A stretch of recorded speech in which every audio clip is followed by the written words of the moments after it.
Muy buenas tardes a cada una, a cada uno. Nuevamente bienvenidos a este momento de compartir un don, una dicha que se nos concede en torno a nuestro querido Santo Domingo de Guzmán. Y seguimos agradeciendo al Padre Vito que nos ofrece esta oportunidad. Pues muy buenas tardes a todos y con mucho gusto seguimos avanzando en el nombre del Señor, en el nombre del Padre y del Hijo y del Espíritu Santo. Amén. Y hoy nos habíamos programado para tratar el tema del regalo de Santo Domingo y el regalo de su obra a la Iglesia y a la humanidad por medio de la mediación que él encuentra, una mediación riquísima, plural, que encuentra en la ciudad de Palencia. La ciudad de Palencia está en el centro de Castilla, en una parte central de Castilla, a casi 800 metros de altitud sobre el nivel del mar. La ciudad de Palencia está situada a unos 130 kilómetros de Caleruega, donde nace Santo Domingo. Santo Domingo no había abandonado aquel territorio donde nació, digo territorio. Sí, la población de Caleruega, pues seguramente la abandonó cuando era un niñito de unos 5 o 6 años para estudiar al lado de su tío arcipreste. Y no sería tampoco difícil pensar o imaginarse que al lado de Domingo estaban estudiando sus dos hermanos mayores, seguramente en cursos un poco más avanzados, en niveles, en etapas un poco más avanzados porque eran mayores que él. Había estado en Caleruega y los entornos una tradición que se remonta al siglo XVI, 300 años después de la muerte de Santo Domingo, lo sitúa en una población que se llama Gumiel de Izán. Pero no hay ninguna documentación segura para fijar la residencia de aquel tío arcipreste en Gumiel de Izán, que está pues limitando los terrenos de cultivos con los de Caleruega. A Palencia acude él utilizando unos medios de transporte que indudablemente pertenecían a la familia. Seguramente tuvieron que emplear pues 2 o 3 jornadas para llegar hasta Palencia, porque tenían que llevar lo que se llamaba el ajuar del estudiante. Tenían, por lo tanto, que llevar pues la mesa para el estudio, alguna silla, pues el lecho para descansar, lo necesario, la vajilla necesaria para la mesa, para las comidas. Eso es lo que llamaban ajuar de estudiante, junto con el calzado y la vestimenta propia de los estudiantes, que también en la Edad Media tenían una vestimenta distintiva. Santo Domingo llega a Palencia, hoy creemos que en torno a los 13 años de edad. Estaba a punto de pasar en el derecho del tiempo a un joven adulto. El joven se convertía en adulto a los 14 años, los varones a los 14 años y las mujeres a los 12 años de edad. Iba a comenzar estudios de nivel universitario después de haberse dedicado al estudio de los niveles elementales, pero muy bien integrados en esa inteligencia privilegiada que tenía Domingo, esa memoria también tenaz que siempre alabarán, o por lo menos la señalarán, y llega, para empezar el curso, 1187-1188. Habría cumplido ya los 13 años de edad. Iba a comenzar lo que se llamaban las artes liberales. La denominación de artes liberales se la debemos a un autor del Imperio Romano que pertenecía al norte de África, y este autor del tiempo romano escribió una obra para adentrar a los alumnos de nivel universitario dentro de las artes liberales. Esas artes liberales comprendían la gramática, la retórica, la dialéctica, en lo que denominaban entonces el trivium, primera parte de las artes liberales, y las artes liberales comprendían también, según Mario Capella, ese autor africano que escribe y será punto de referencia para los estudiantes de la llamada filosofía del tiempo, que son las artes liberales, el quadrivium estaba integrado por la aritmética, la geometría, la música y la astronomía. Todo eso iba a estudiar a nivel superior Santo Domingo, en esa ciudad que estaba, como decíamos, a 130 kilómetros de Caleruega por las vías de comunicación actuales. Las que existían en su tiempo eran vías de comunicación ya existentes en la época romana, las denominaban calzadas, a veces carreras. Esas carreras eran denominadas en la Edad Media las vías que podían dar tránsito, ofrecer tránsito, dar servicio a los carros.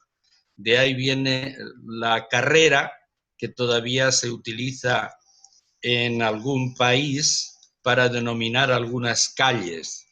Viene de la expresión carrera medieval, distinta del camino de herradura, que por el camino que llamaban de herradura solo podía irse en caballo, montados en caballo, pero no se podía ir en carros. Santo Domingo se encuentra con una ciudad que tenía un gran relieve en aquel tiempo. Tenía un gran relieve en lo religioso y en lo político, en lo cultural. Era una ciudad que para aquel tiempo tenía su número de habitantes. No nos extrañemos cuando digamos el número que se calcula de habitantes que tenía la ciudad de Palencia, porque toda Europa tenía unos 80 millones de habitantes en el siglo XIV. En el siglo XIII tenía menos de 80 millones de habitantes. Y una pandemia de aquellos tiempos de mediados del siglo XIV, cuando nace Santa Catalina de Siena, 1350, redujo la población de Europa a la mitad. De 80 millones quedan 40 millones, pero en el siglo XIV. Las ciudades eran pequeñas en la época de Santo Domingo, pequeñas, para aquel tiempo tenían su importancia, claro está, pero la población no era la que nosotros hemos alcanzado ya de tantos millones de habitantes en el mundo entero. Palencia tenía unos 5.000, se calcula esto, unos 5.000 habitantes en el siglo XIII. En el siglo XIX, es decir, en los años 1800, en la época de San Francisco Coll, pues Palencia tenía 11.500 habitantes. Cuando se funda la Congregación de Hermanas Dominicas de la Anunciata, Palencia tiene 11.500 habitantes. Era una ciudad amurallada, con unas murallas impresionantes, a veces de 11 metros de altura, de 3 metros de espesor, con abundantes torres para reforzar la muralla, con puertas también fortalecidas, con auténticas fortalezas en las puertas, que todavía las zonas donde estaban las puertas llevan los nombres de la época de Santo Domingo. En el centro de todo estaba la catedral. La catedral tenía alguna parte todavía en construcción. Era una catedral propia del siglo XII, del siglo del románico, porque Palencia, en la invasión, la ocupación musulmana de los años 711 en adelante, sufrió también la destrucción. Era una ciudad importante para los romanos, para el Imperio Romano. Se conservan mosaicos, se conservan restos arqueológicos en esa ciudad de Palencia, y sufrió tal destrucción que desaparece incluso la diócesis. Desaparece la capital de la diócesis y la organización de la diócesis. Pero en el siglo XI se vuelve a repoblar aquel territorio, ya cuando los musulmanes fueron lanzados más abajo del río Duero y después todavía más abajo del centro mismo de España, del centro de la península ibérica. La ciudad de Palencia tenía sus estamentos y tenía sus gremios. Por estamentos, pues podemos mencionar el señor de la ciudad, los caballeros, los canónigos, los peones, los colonos, los comerciantes, los criados, los siervos. Y tenía también sus gremios. Los gremios vivían agrupados en calles y daban nombre a las calles donde estaban. La calle de plateros, la calle de bordadores, la calle de zurradores, que llama la atención este nombre, pero Santo Domingo se lo aprendió bien.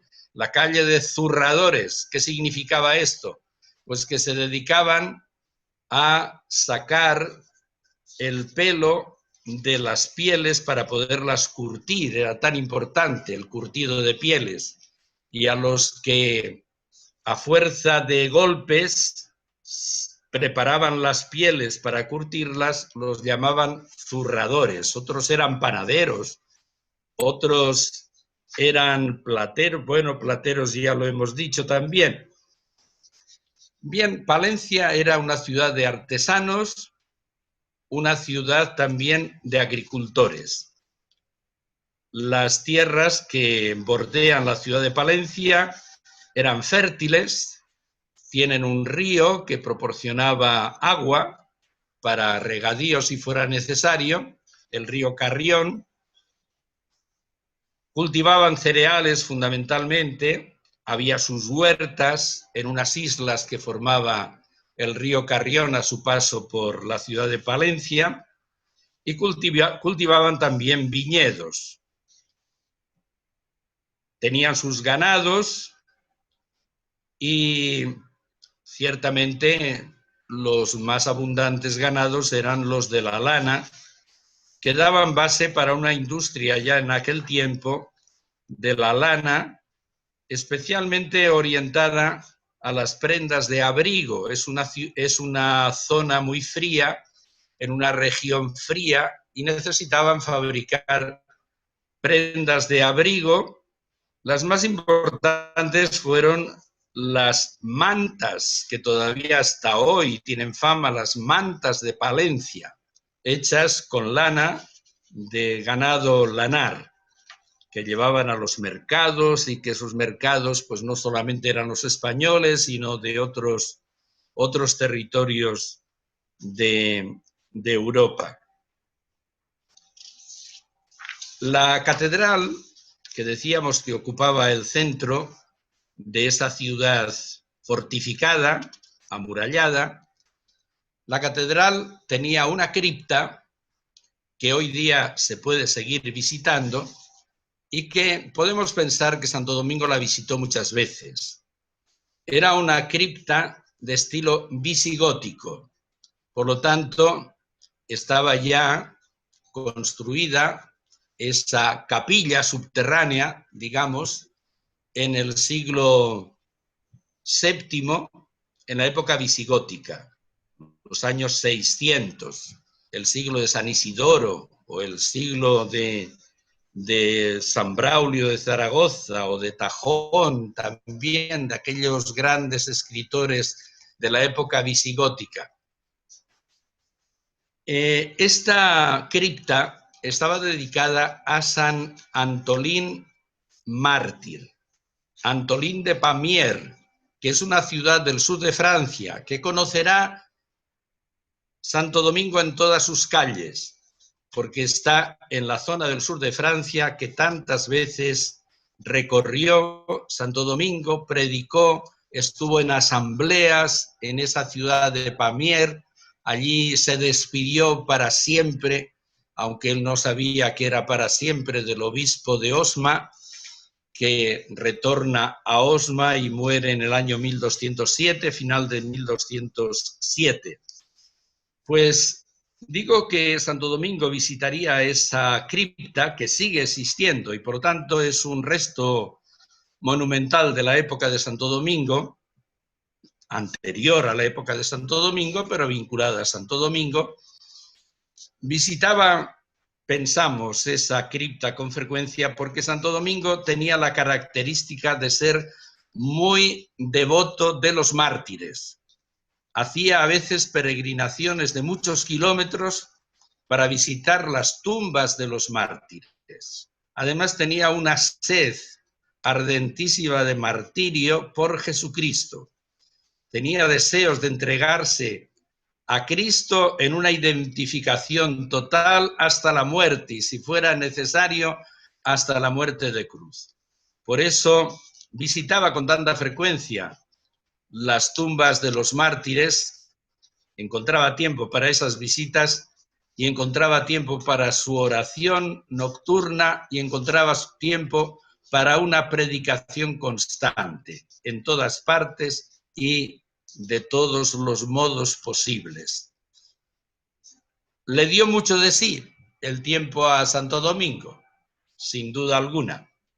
Pues bien, en esa ciudad de Palencia se integra Santo Domingo en el estudio general.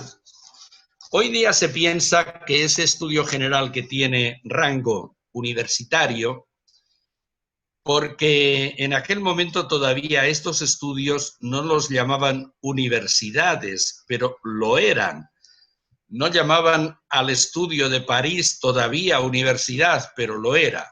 No llamaban al estudio de Palencia, en concreto, universidad, pero era un estudio universitario. Empieza a estudiar, decíamos, en ese estudio a nivel superior, el trivium y el quadrivium. La formación en ese tiempo y como consecuencia de esa renovación de la vida de la Iglesia, de la que hablábamos ayer, impulsada por los movimientos de vida evangélica y apostólica, estaba muy en el centro de los objetivos pastorales de la Iglesia. La Iglesia quería que la educación llegara a todos y que llegara particularmente a aquellos que no tenían medios para proporcionarse una formación, una educación. En la época de Santo Domingo se celebraron dos concilios ecuménicos. Uno, el llamado Tercer Concilio de Letrán, porque se celebra en la Catedral de Roma, la iglesia de Letrán, y otro, el Cuarto Concilio de Letrán, porque también se celebra en la Catedral de Roma. El Tercer Concilio de Letrán se abre en 1179.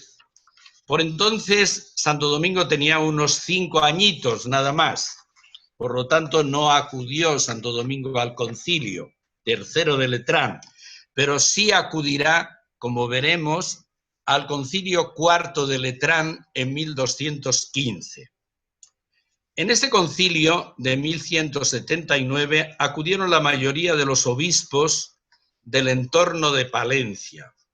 Desde luego acudió el obispo de Palencia, también acudió el obispo de Osma, pero acudió el obispo de Vic.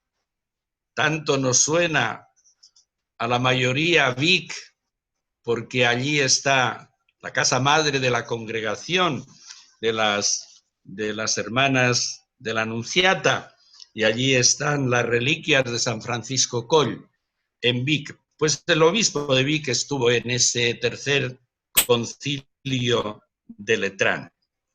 Y ese tercer concilio de Letrán se preocupó de dar impulso a tantos ideales de renovación de la Iglesia, pero se preocupó de manera muy especial de dar impulso a la formación, especialmente volcada, orientada hacia los pobres, porque las gentes pudientes tenían las posibilidades de acudir a escuelas o de buscarse maestros, en definitiva de educar a sus hijos y a sus hijas. Los pobres no. Y así nos encontramos con un capítulo que es el 18 de ese concilio tercero de Letrán de 1179, que suena así. Es tan importante que lo vamos a leer. Puesto que la Iglesia de Dios, como madre piadosa, está obligada a proveer las necesidades tanto en lo que se refiere al socorro del cuerpo como en lo que se orienta al provecho de las almas, a fin de que no se robe la oportunidad de tener enseñanza y progresar en la misma a los pobres que no pueden recibir ayuda de los recursos de sus padres, se dispone, es un texto conciliar, que en cada una de las iglesias catedrales se asigne a un maestro algún beneficio adecuado para que enseñe gratis a los clérigos de la misma iglesia y a los escolares pobres, no solo la enseñanza orientada al mundo de los clérigos, sino también al mundo de los laicos, de los seglares. Así que tenían que proyectarse, que dar enseñanza a los escolares pobres. Con el competente beneficio asignado, se socorra a las necesidades del maestro y así éste abra a los alumnos el camino que conduce a la doctrina. También en las demás iglesias o monasterios, si en tiempos pasados existió algo establecido al respecto, se restaure, pero por la licencia o facultad de enseñar, nadie exija ningún precio, ni bajo excusa de algún tipo de costumbre se pida algo por parte de los que enseñan. Además, no se prohíba enseñar a alguien que sea idóneo, una vez obtenida la facultad o título. A quien osare ir contra lo anterior, se le prive de su beneficio eclesiástico, pues parece digno que en la Iglesia de Dios no obtenga el fruto de su trabajo quien, con codicia de dinero, vende la facultad de enseñar y se empeña en impedir el provecho de las iglesias. La Iglesia está preocupada de la educación y, a ser posible, de la educación universal. Estamos a finales del siglo XII. Santo Domingo tiene 5 años de edad. No se quería que la enseñanza fuera una empresa lucrativa. Lo que encuentra Domingo, decíamos, es un estudio universitario, un estudio superior, que lo había promovido el obispo de Palencia, que había estado en este concilio tercero de Letrán, el obispo Raimundo, al que llamaban en castellano antiguo el obispo Romand. A los Raimundos, en latín, Raimundus, los llaman en castellano Román, y en catalán los llaman Ramón, a los Raimundos. Ese obispo que asistió al concilio fue el que se empeñó en hacer un estudio universitario verdaderamente floreciente. Para ello tuvo la asistencia de su sobrino, el rey Alfonso VIII, que estará pues muy cerca de la vida de Santo Domingo. No lo vamos a adelantar ahora, pero ya diremos algo. Alfonso VIII es el que buscaba matrimonio para su heredero en las cortes del norte de Europa y en concreto en la zona de Dinamarca y hacia la marca danesa o Dinamarca, que abarcaba en aquella época el sur de Suecia también, en las zonas nórdicas de Europa, buscaba para su hijo heredero, Alfonso VIII, y pidió al obispo de Osma que hiciera un viaje para negociar, para tratar de concertar ese matrimonio. Y el obispo de Osma, como sabemos muy bien, eligió a Santo Domingo, y Santo Domingo por 2 veces cruzó toda Europa hacia el norte. Ya diremos algo sobre el particular, como hemos anunciado. Pues bien, Alfonso VIII, este sobrino, obispo de Palencia, puso la de esa universidad incipiente, de ese centro universitario el más floreciente de la península ibérica y de los más florecientes también de toda Europa.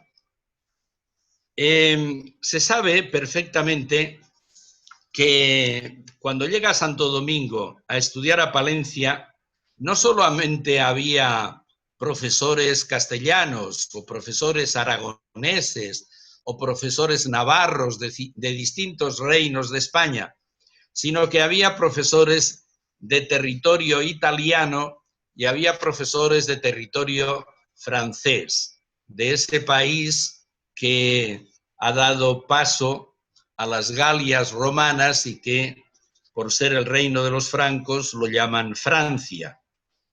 De ahí llegaban profesores y además bien pagados. Tenemos una historia que abarca bastantes siglos en su tratamiento, hecha por un estudiante de la universidad, estudiante en la Universidad de Bolonia, después estudiante en la Universidad de París, nacido en Navarra, en Puente la Reina.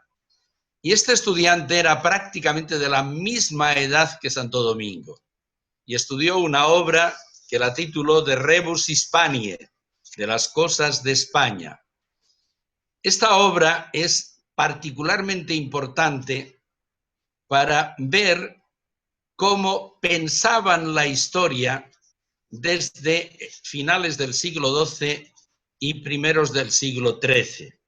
Es decir, para meternos incluso dentro de la cultura de Santo Domingo, que estaba muy identificado con lo que escribe este personaje que se llamaba Rodrigo Jiménez de Rada, que más tarde será arzobispo de Toledo y que siendo arzobispo de Toledo quiso beneficiar a Santo Domingo, a su orden, con una fundación en su diócesis, y esa fundación es la de Madrid.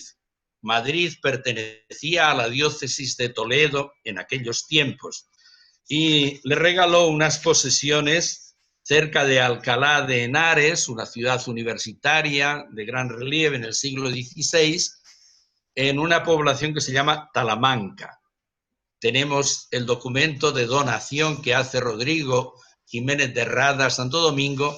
Con él se encontró también en el Cuarto Concilio de Letrán. Pues este autor nos dice claramente que Alfonso VIII llamó profesores de diferentes reinos, pero también de fuera de España, y los retribuyó económicamente muy bien a esos profesores, de los cuales algunos se ha podido saber hasta los nombres, de uno en concreto, Ugolino de Seso, que era profesor de Derecho, por lo tanto el Derecho también estaba en Palencia, y estaba especialmente el cultivo del Derecho romano. El Derecho romano había sido abandonado por los pueblos germánicos, que utilizan un derecho de costumbres, pero ya a partir de la Reforma Gregoriana se vuelve al derecho romano, y uno de los principios que tanto cultivará Santo Domingo del derecho romano es: lo que a todos atañe debe ser tratado por todos, es decir, la apertura a la democracia, que con ella marcará la orden de predicadores. Lo que atañe a todos debe ser tratado por todos. Estudio floreciente. Estudio en el que se estudian, en el que se asimilan, en el que se reciben de buenos profesores, que incluso estos buenos profesores tenían a su disposición la ciencia de los árabes traducida al latín. En ese estudio se adentrarán en unas artes liberales enriquecidas por estos mismos profesores y enriquecidas por otros autores que suceden a Mario Capella, el autor del Trivium y el Quadrivium, ese autor africano.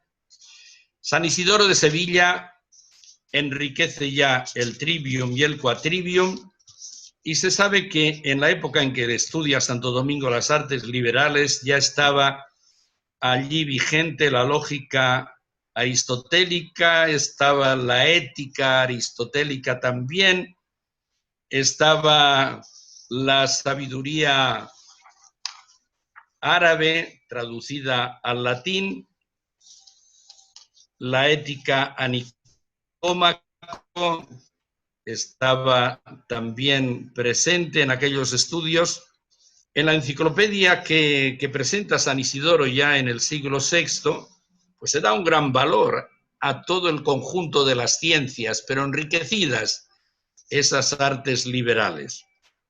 Por ejemplo, daba un gran valor a la gramática, y no solamente al estudio de la gramática latina, sino a la manera de componer en latín, y hasta de la mano de San Isidoro, Santo Domingo seguramente ciertamente lo aprendió, un lenguaje por signos.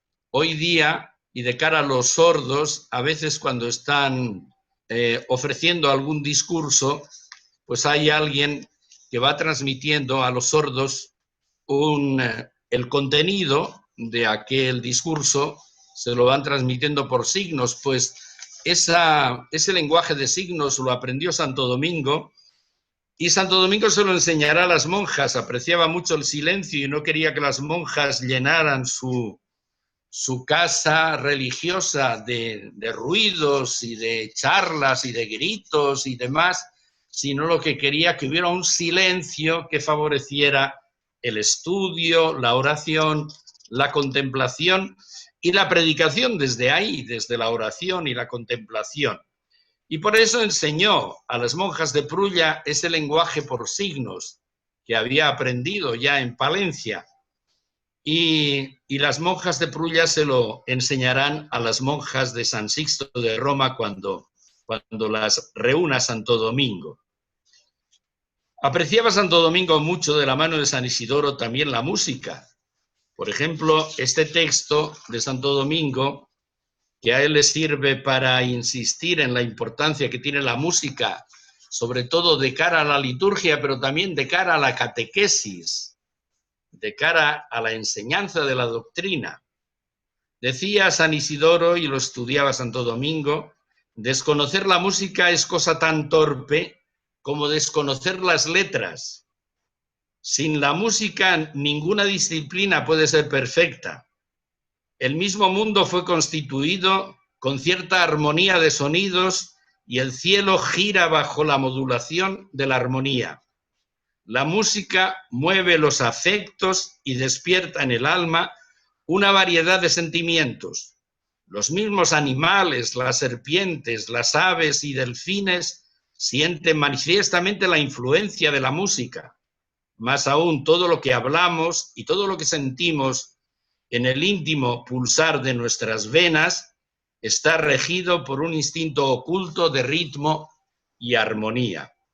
También daba gran importancia a San Isidoro, y también Santo Domingo estudió la astronomía y estudió la medicina, y ciertamente encontraba que la medicina la definía San Isidoro como el arte de superar las enfermedades corporales, y aprendió pues bastantes tipos de enfermedades, y sobre todo pues conocerá la enfermedad que acompañó a Santo Domingo, que nosotros no nos podemos imaginar a Santo Domingo con una salud de hierro.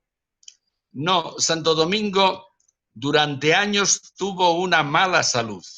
También San Francisco de Asís tuvo durante casi toda su vida una mala salud y morirá de enfermedad de cáncer de estómago, San Francisco de Asís. Santo Domingo tuvo una fortaleza inmensa en una salud muy endeble. Hacía recorridos siempre a pie de kilómetros y kilómetros, sin apenas encontrar lugares para tomar un poco de alimento o beber un poco de agua. La enfermedad que tuvo Santo Domingo, y él tuvo que conocerla a partir de lo que estudió de medicina en las artes liberales, fue la disentería, que era una ulceración intestinal. Y de esa enfermedad en realidad muere. Lo que sabemos con todo el detalle de Santo Domingo en la última etapa de la vida, pero pongamos 4 o 5 años, la época en la que funda la orden y la va consolidando, en esa época en que hace tantos viajes, que se va desde Italia o se viene a España, y desde España se va hacia Francia, y desde Francia baja hasta Bolonia en Italia, y de Bolonia en Italia baja hacia Roma y vuelve a empezar y sale a predicar. Todo eso lo hacía Santo Domingo enfermo. Se ha estudiado modernamente con las informaciones que se pueden ir recogiendo aquí y allá en el proceso de canonización, y nos damos cuenta de que Santo Domingo, en toda la etapa de fundación de la orden propiamente tal, desde 1214 hasta que muere 1221, Santo Domingo estuvo enfermo y seriamente enfermo. Pero no le derrotó la enfermedad, no le abatió, ni mucho menos. No dejó de estudiar por eso, y sobre todo no dejó de predicar, no dejó de caminar. Todo eso lo hizo muy enfermo. Bien, Santo Domingo estudió esas artes liberales. Pedro Ferrando dice que lo habían enviado para que adquiriera la maestría en las artes liberales. Y a veces pasa esta expresión inadvertida, pero en realidad, utilizando bien la fraseología del tiempo, quiere decir que a Santo Domingo le enviaron a titularse, a sacar el título, más que un máster, a sacar una licenciatura o el equivalente a un doctorado en ciencias liberales, en la filosofía del tiempo. Y a esos estudios dedica Santo Domingo en Palencia. En orden a adquirir una maestría lo envían allí, dice Pedro Ferrando, ese segundo evangelista. En orden a sacar esa maestría, Santo Domingo estudia 6 años. Pero para sacar la maestría hacía falta algún curso más, quizás uno más. Y Santo Domingo cortó. Después de los 6 años, Santo Domingo se dedica a otros estudios más elevados todavía que los estudios filosóficos, que los estudios del trivium y el quadrivium, aunque estuvieran muy enriquecidos ya aquellos estudios. Santo Domingo tenía una vocación irresistible hacia la teología. Santo Domingo será por naturaleza teólogo. A Santo Domingo le atraía irresistiblemente la ciencia de Dios. Lo dice Jordán de Sajonia, el primer evangelista. Fue enviado después a Palencia para que se formara en las artes liberales, cuyo estudio se encontraba allí en auge por la época. Una vez que en su opinión las tuvo suficientemente asimiladas, abandonó dichos estudios, como si temiera ocupar en cosas menos útiles la brevedad de la vida. Corrió con presteza al estudio de la teología y comenzó a llenarse de vehemente admiración en la entrega a la Sagrada Escritura, mucho más dulce que la miel para su paladar. De Pedro Ferrando podemos también recordar una afirmación que está muy documentada. De aquí resultó que en más breve espacio aprovechó por encima de muchos de sus contemporáneos en la asimilación de las artes liberales, instruido competentemente en estas disciplinas para no perder, no tanto en semejantes ciencias cuanto en los preludios de la verdadera y suma filosofía. La verdadera y suma filosofía es la teología, y comenzó a llenarse de gran admiración en los divinos coloquios. Deleitado por la dulzura de tales mieles, agotaba con avidez todo aquello que después derramó en abundancia. Santo Domingo, decíamos, tenía una vocación irresistible a la teología. Naturalmente que le sirvió aquel conjunto de años, 6 años nada menos, para las ciencias filosóficas, pero se dedicó día y noche con una intensidad total al estudio de la teología, que tenía como médula, como fuente de inspiración, la Sagrada Escritura. La teología tiene por una parte la fuente de la revelación, la fuente de los libros bíblicos del Antiguo Testamento y del Nuevo Testamento. La teología pone al servicio de la revelación la razón, enriquecida por la filosofía, y en la época de Santo Domingo ya iniciaban. En la época de Santo Tomás era intensísimo el recurso a la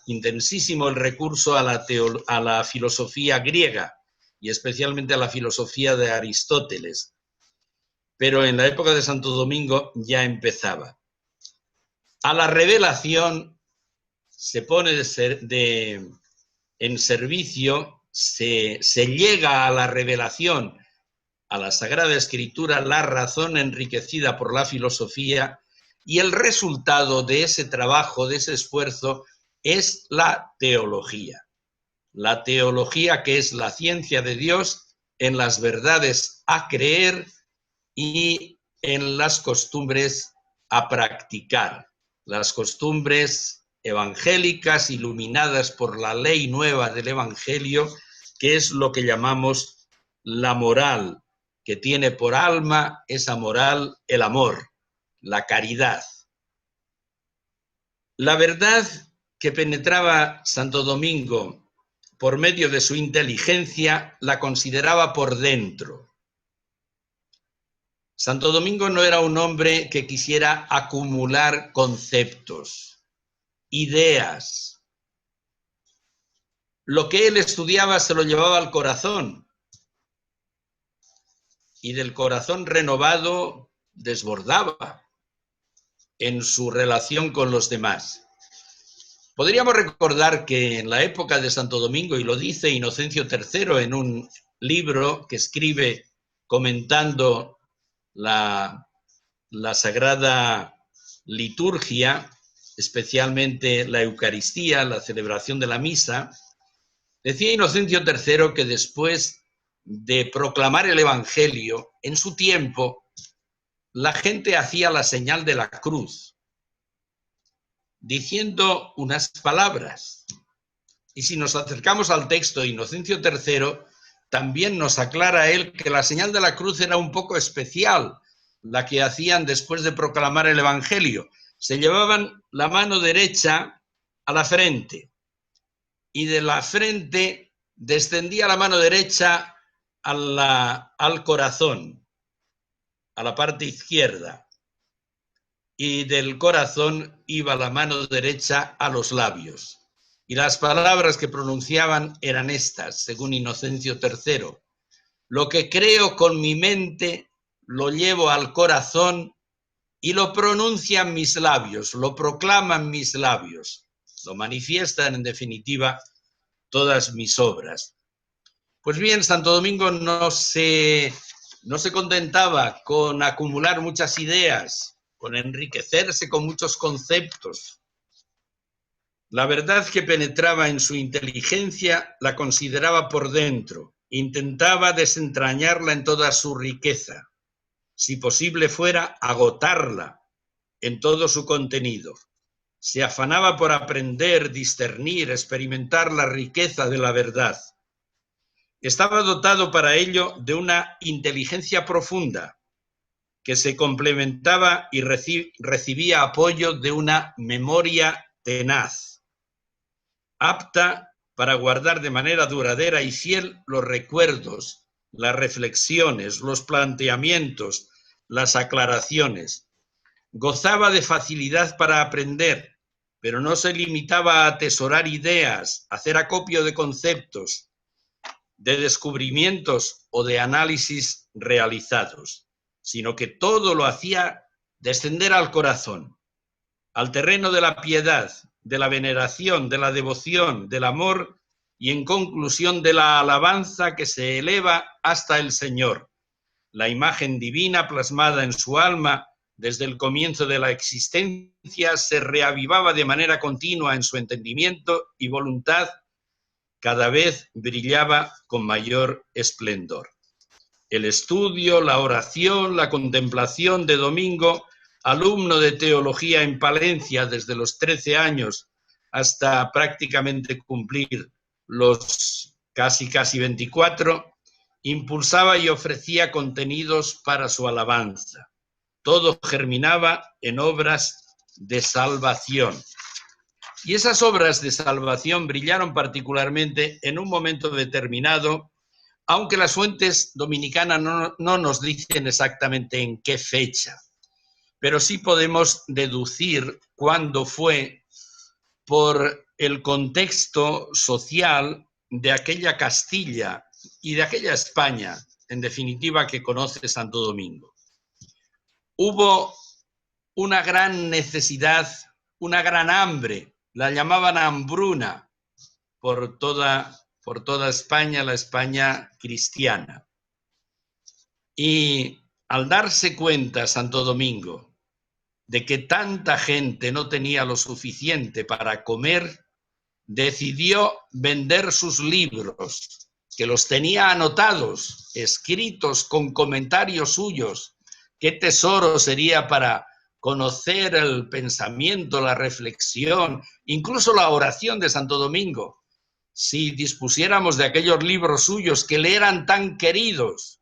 Pero aunque le eran tan queridos, expresó sus sentimientos de esta manera: no quiero seguir estudiando en pieles muertas, porque escribían en pergaminos, en piel, en aquella época, cuando tantas pieles vivas se mueren de hambre. Vendió sus libros, glosados, anotados, con reflexiones suyas en ellos, y vendió también su ajuar de estudiante, que ya hemos aludido a él. Se quedó sin mesa para escribir, se quedó sin silla para sentarse, se quedó sin platos para servirse, sin cubiertos, se quedó sin ropa prácticamente. lo dio a los pobres.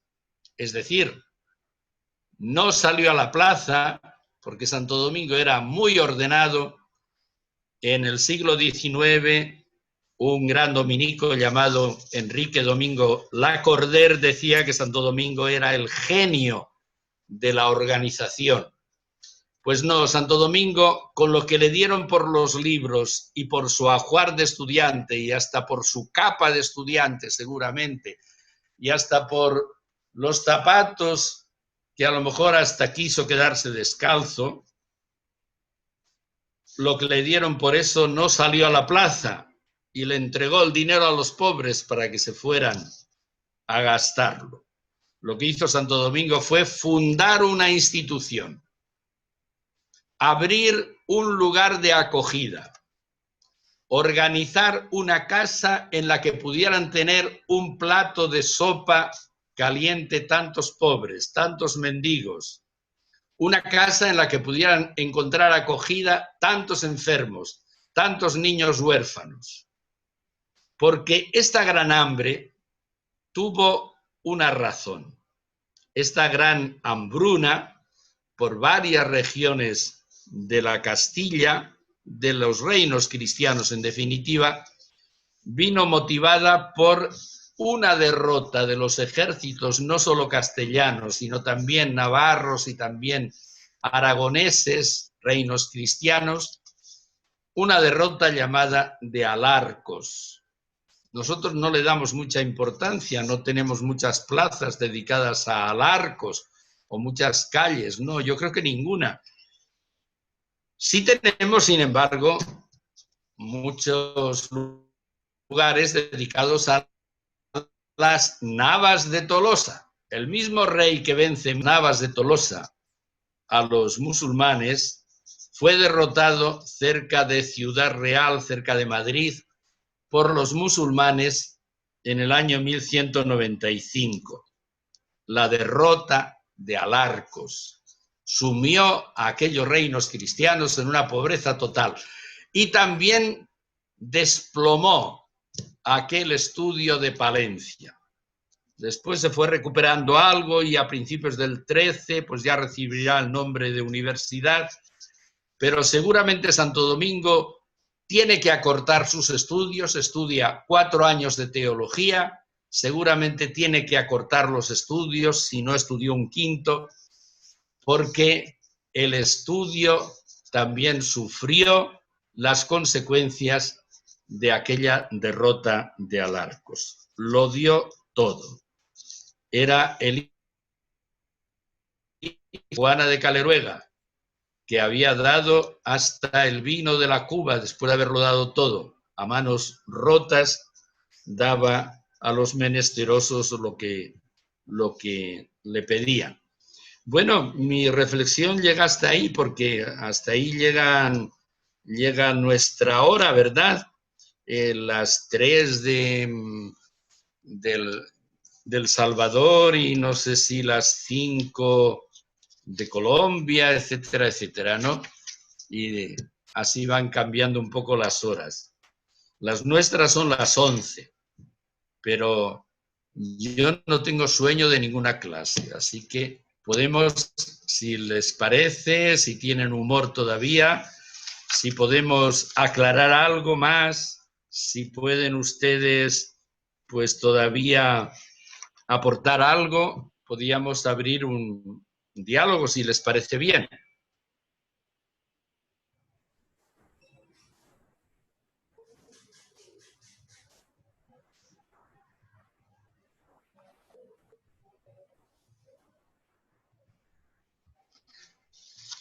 Para hablar, saben que tienen que darle al icono del micrófono, que está en la parte izquierda, para que se desaparezca esa barra transversal.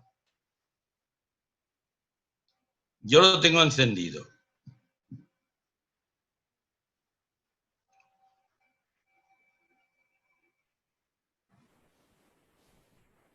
¿Preguntas o comentarios? Yo, Norma. Agradecemos si ponen su cámara a quienes vayan a hablar para que así puedan verles el Padre Vito. Padre Vito, hola. Sí. Hola, muy buenas tardes, muy buenas tardes. Yo más que una pregunta, un comentario que me suscitó ahora, ¿verdad? Sobre Santo Domingo, la pasión que tuvo por el estudio, por el estudio sobre todo de la teología, ¿verdad? Me llama mucho la atención porque vemos a este Santo Domingo también entregado, y sobre todo me gustó mucho cuando al final usted terminó con esto. El estudio sufrió, ¿verdad? Y esperó. O sea, no fue un estudio, estudiar, por querer saber, por querer, pues, presumir, sino fue un estudio para responder a las necesidades de las personas de ese tiempo. Eh, y eso me encanta, y no solamente porque Santo Domingo lo aprendió, ya decía usted, en el Concilio Tercero ese de Letrán, donde el estudio era como una prioridad, ¿verdad? Sobre todo a los más Sí, necesitados, a los sufrientes, y cómo sí. Domingo fue descubriendo el hambre y la sed por el estudio, ¿verdad? Y cómo fue enfocando a través de la teología también cómo poder ayudar a los demás. Eso pues, Sí. tiene mucho, mucho significado para nosotras también como dominicas, como a través de un estudio de reflexión, un estudio, cómo podemos ayudar también, ¿verdad? En los diferentes ambientes donde nos encontramos, donde estamos.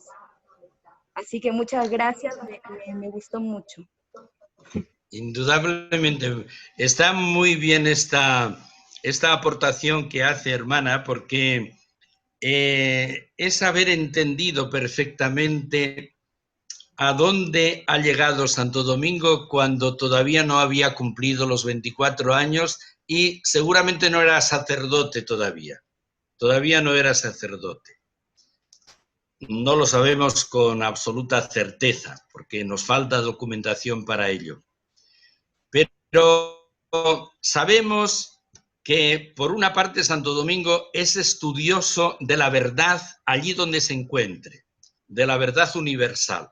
Pero, por otra parte, Santo Domingo tiene una especialización, quiere especializarse y se especializa en la palabra de Dios, en el estudio de los libros sagrados de la revelación, pero no solo en eso, porque al máximo hubiera quedado haciendo una teología bíblica. No, Santo Domingo también pone al servicio de la revelación la filosofía, la razón cultivada por la filosofía, particularmente por la filosofía clásica grecorromana. Y el resultado es conclusión teológica, verdaderamente. Y con ese bagaje todavía enriquecido, porque en los años siguientes lo va a seguir enriqueciendo, Santo Domingo se va al territorio más difícil de evangelización, que es el territorio de los cátaros, que se creen los verdaderos seguidores de Jesucristo y los que han conseguido la verdad revelada de una manera totalmente clara y totalmente asegurada para siempre. En medio de ese mundo va a tener que dedicarse Santo Domingo a transmitir todo lo que lleva en su mente y en su corazón de teología, que no deja de enriquecerlo durante toda su vida. Hasta cuando estaba enfermo, se sabe que o leía un libro o hacía que se lo leyeran. Así que estaba en estudio permanente. Muy bien, hermana, pues me alegro mucho, sí.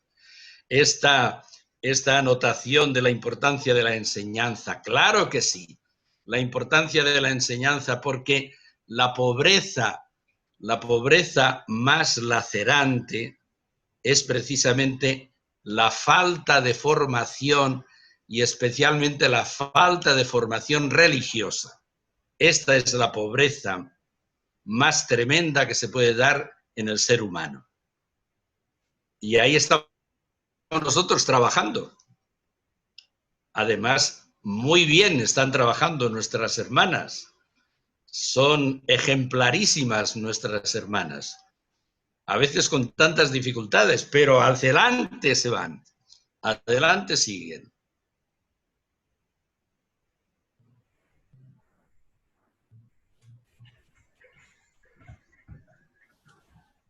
Es una gran interrogante en los tiempos de ahora, ¿no?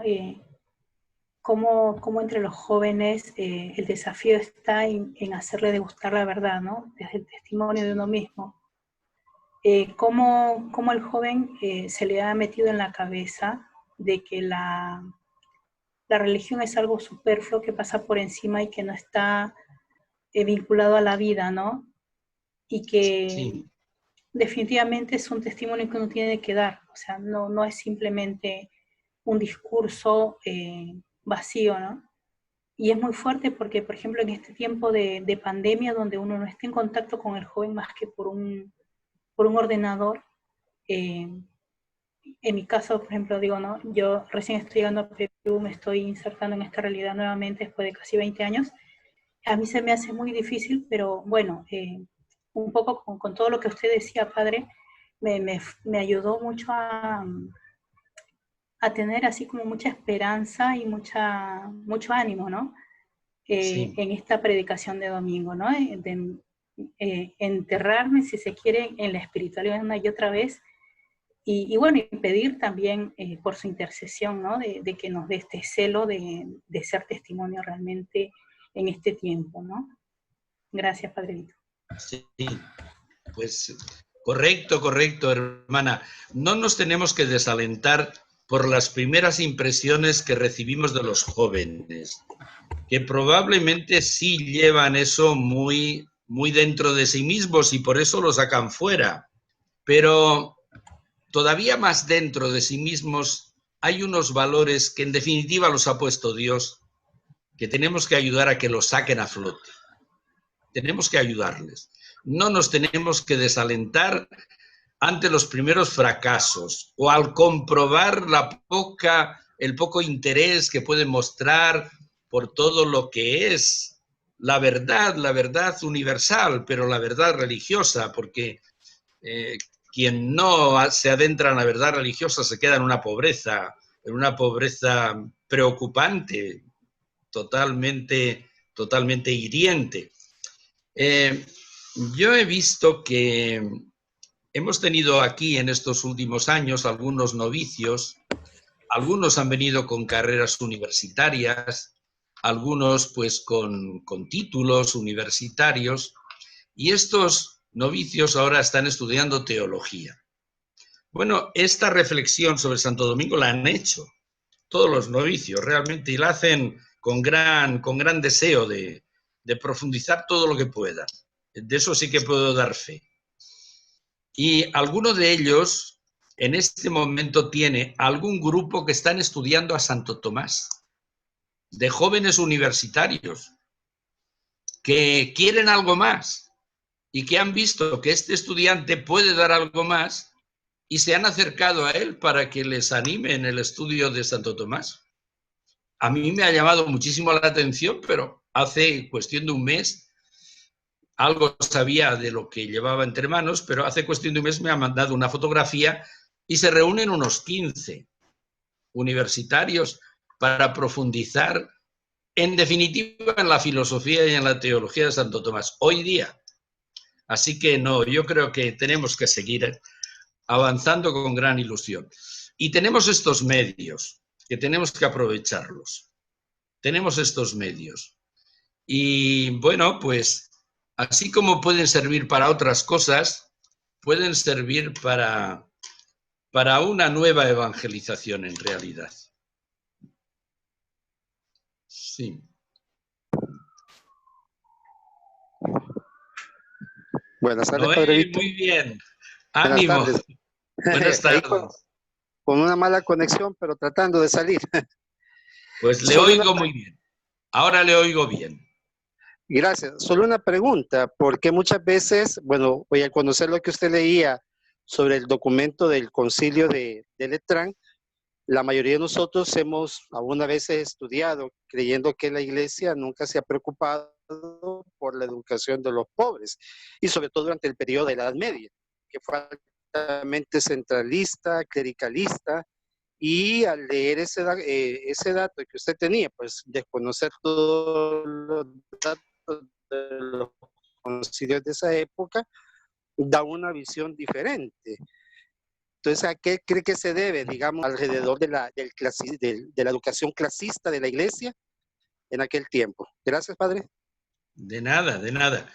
Mire, yo creo que a veces se hacen unas afirmaciones que están poco fundadas y que se repiten en los manuales incluso, pero cuando uno pues consulta las fuentes ve que los manuales se repiten unos a otros, se van transmitiendo algo que no está confrontado con la realidad histórica.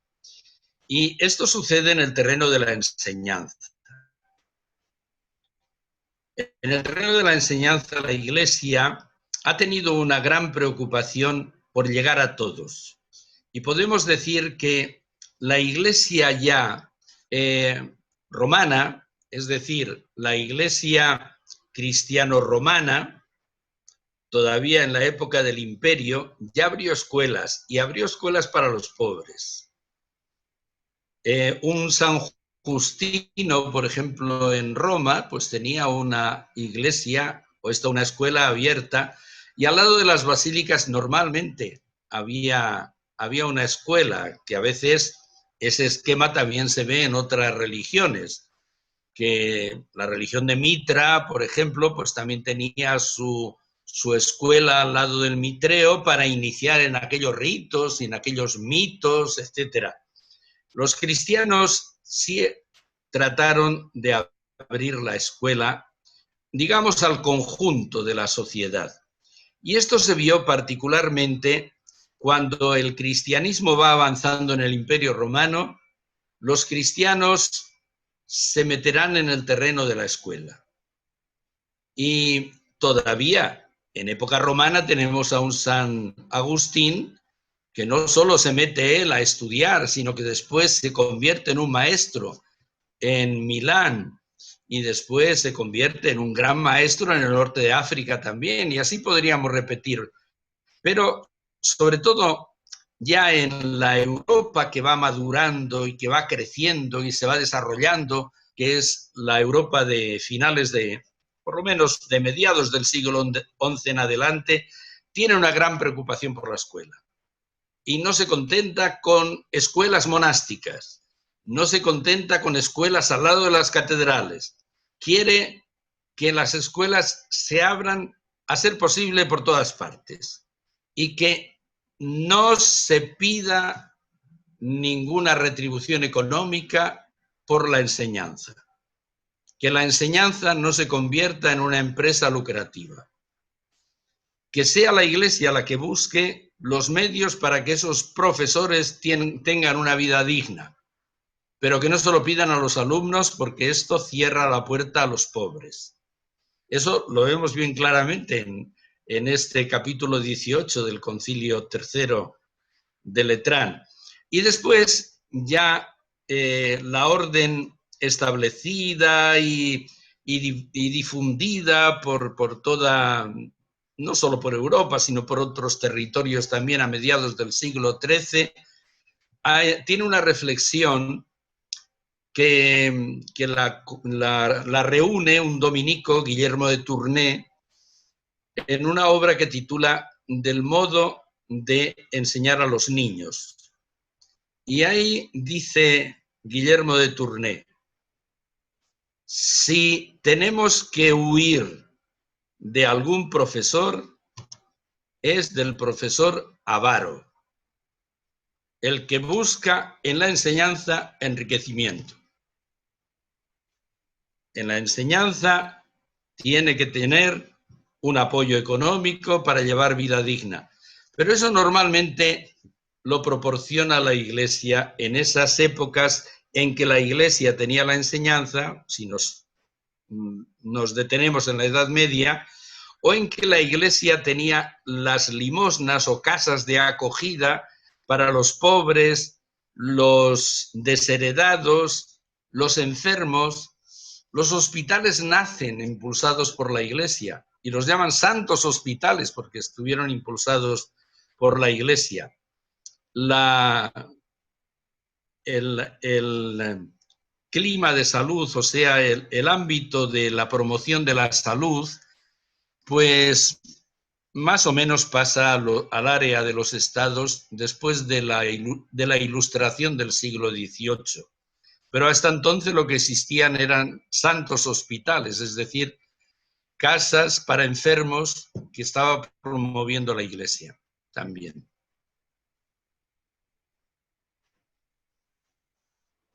Muy bien. Un saludo muy especial, don Noé. Gracias, Padre Víctor. Gracias a usted. Padre Víctor, buenas noches. Buenas noches, hermana Flor de Mira. Dígame. ¿Cómo está? Flor Mira, desde Perú. Desde Perú, sí, muchas gracias. Aquí comentando Claro sobre sí. sus reflexiones de usted que nos hace encender el corazón, ¿no? Porque volver a las fuentes de donde cada día intentamos de vivir, ¿no? Pero sí nos va cuestionando lo que usted nos ha dicho, ¿no? Y lo que más nos apasiona de Domingo es realmente que él fue un hombre de ser un hombre realmente noble, no tener todas las riquezas y despojarse de todo, ¿no? Y eso como que para nosotros en estos tiempos, ¿no? Comentábamos acá con nuestras hermanas, a veces está más, a veces nos centramos más, ¿no? En, como que el hombre está más en el centro, no Dios, ¿no? Porque el domingo en realidad, para él fue Dios el que lo llenó toda su vida, ¿no? Dios es el que le apasionó el hecho mismo de estudiar la teología y de empaparse de Dios y le llenó. Creo que no le quedó nada, porque en realidad sí era un hombre que tenía mucho dinero, y después no tener nada porque se despojó de todo y Dios es el que lo llenó toda su vida. Eso para nosotros nos cuestiona en estos tiempos, ¿no? Que a veces lo tenemos todo, ¿no? Y cuánto esto nos llama, por lo menos a mí, ¿no? Nos llama esto a vivir esa radicalidad evangélica, ¿no? Esa radicalidad como los primeros apóstoles, ¿no? Y creo que nos alimenta, nos llena de emoción, y que esto cada día pues nos vayamos, yo digo, evangelizando más, ¿no? Haciéndonos más cristocéntricas, ¿no? Pues es verdad que en Santo Domingo, que el Papa Benedicto XV, lo decíamos el primer día, se destaca particularmente su ejemplaridad. Decía él, es un hombre ilustre en medio de la Iglesia y de la humanidad porque fue todo de Dios y todo de sus hermanos. Lo dio todo, eso sí que es verdad, lo dio todo y hasta dio pues la poca salud que tenía, pero aparentando, pero ¿quién se lo imaginaba eso? Aparentando que tenía unas fuerzas impresionantes, porque caminar aquellos miles de kilómetros, a veces pasando por los Alpes pues son algo parecido a los Andes que ustedes tienen por ahí. Pues Santo Domingo, en la etapa última, tuvo muy poca salud, pero nadie lo diría. Nadie lo diría. Ha habido un jesuita, o mejor dicho, un profesor de la Universidad de los Jesuitas de Comillas, de Madrid, que en el área de moral, pues se le ocurrió promover un libro titulado, un libro en colaboración entre varias personas, titulado Los santos y la enfermedad. Y no sé por qué se le ocurrió a este profesor, es un seglar, no sé por qué se le ocurrió que se podía hablar también de Santo Domingo. ¿Quién lo iba a decir? Los santos y la enfermedad.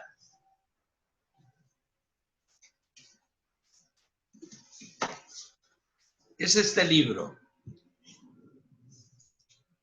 a este profesor se le ocurrió que se podía estudiar a Santo Domingo, a San Francisco, por eso les decía que San Francisco murió de cáncer de estómago, ahí me he enterado yo, a Santa Teresa, a San Ignacio de Loyola, a San Alfonso María de Ligorio, a varios fundadores de órdenes, los santos y la enfermedad.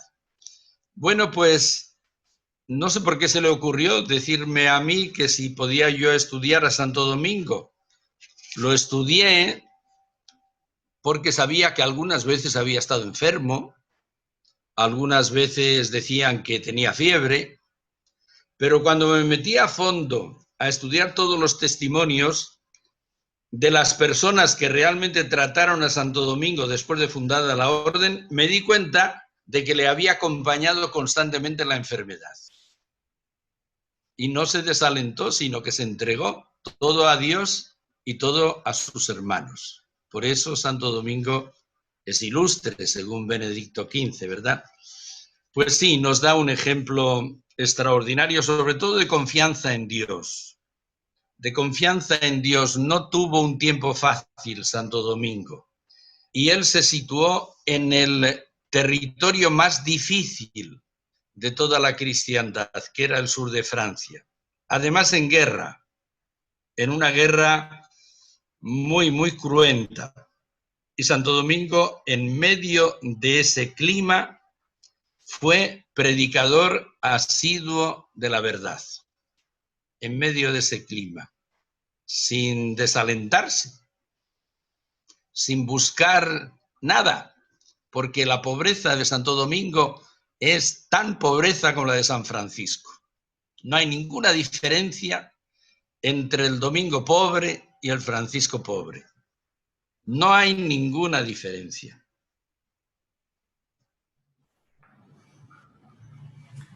Bien, padre, hay una propuesta que se lanza.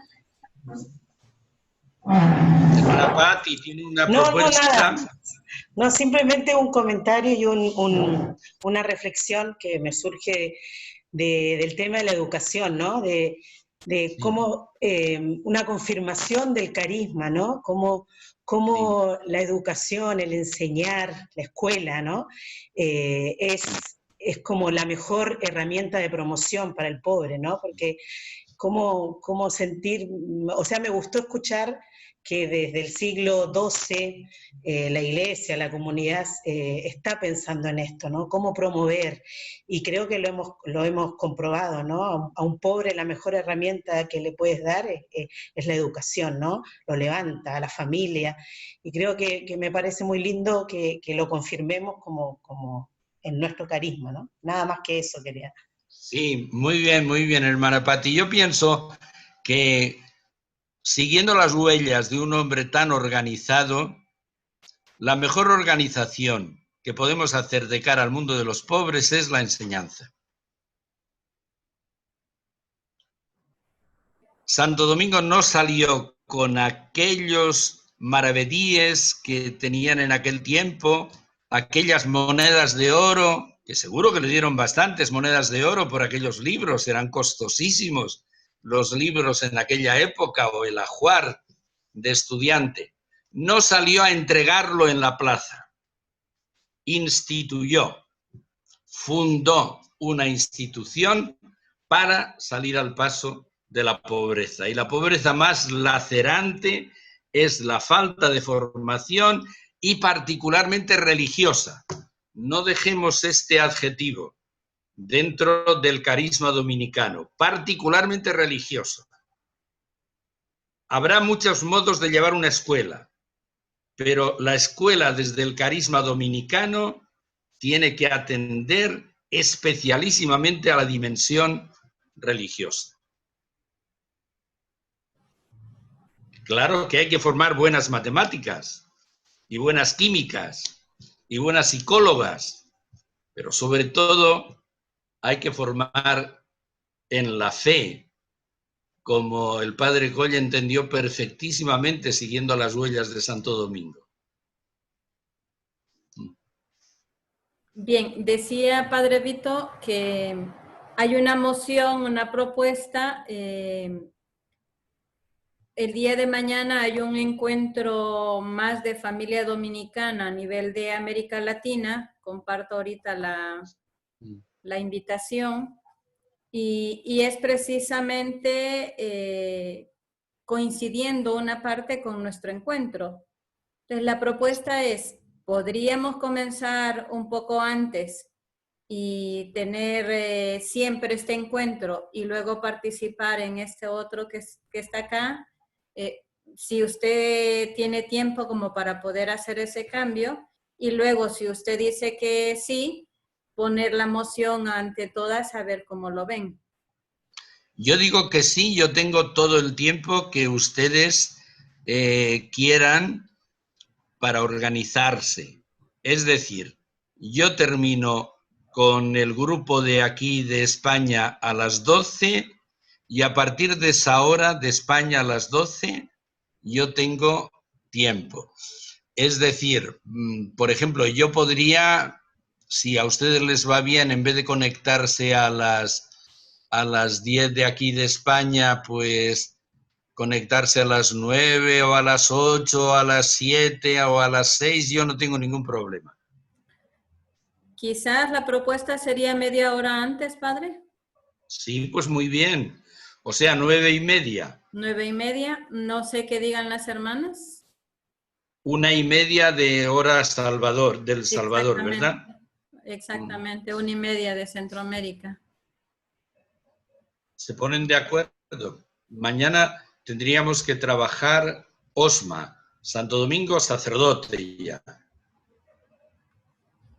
¿Qué dicen a la moción el resto de participantes? Salvador, que tan temprano, no sé. Nosotros de acuerdo estamos, podríamos. Y agradecidas también. De acuerdo, sí. Sí. Nosotros también estamos de acuerdo. No le ponga emoticonos, sí. ¿Están de acuerdo? De acuerdo. Sí. Sí, de acuerdo. Sí. Entonces estaríamos... Estamos de acuerdo. Muy bien. Entonces mañana Anunciata estaríamos siempre es- comenzando 1:30. Decime. Está bien, hermana. 1:30. Para Perú sería 12:30, ¿estamos de acuerdo? Sí, sí, sí. Para nosotros 3:30. Sí. Para nosotros 4:30, así que bien. Sí. En Montevideo no tenemos problema. Ay, bien. Qué valientes y qué sacrificadas son, ¿eh? Más usted, De padre. la raza, Nos da de la ejemplo. raza de Domingo y de San Francisco Coy. Pero somos vos, padrito. Ejemplo se da. Sí. Como dice. Entonces quedaríamos así, sería mañana media hora antes, entraríamos con el mismo enlace, no se enviaría otro para no estar... Mejor, ajá, variando. pero ya sabemos que no la hora que dice el enlace, sino la hora que ahorita estamos acordando. Correcto. 1:30. Y entonces, bien. nuevamente, muchísimas gracias, Padre Vito. Gracias a cada una de las hermanas dominicas de la Anunciata y de Nazaret, de dominicas todas. Y la- La presentación también hay alguna, ¿verdad? La presentación, sí, no sé si había alguna de Santa Catalina. Sí, sí había. Y no me atreví Muy a bien. decir más porque creo que hay alguna más, pero temía que se me pasara. Mejor en general. Así Muy es. bien. Entonces, feliz tarde. Quedamos pues- así, mañana más temprano. Correcto. Muy bien. Gracias, Sí. padre. Mañana más temprano. Y gracias, Mañana padre. más temprano. Gracias. Gracias, hermana. Adiós, buenas tardes. Padre, Buenas tardes gracias. para todos. ¿sí? Adiós, gracias. Adiós, adiós.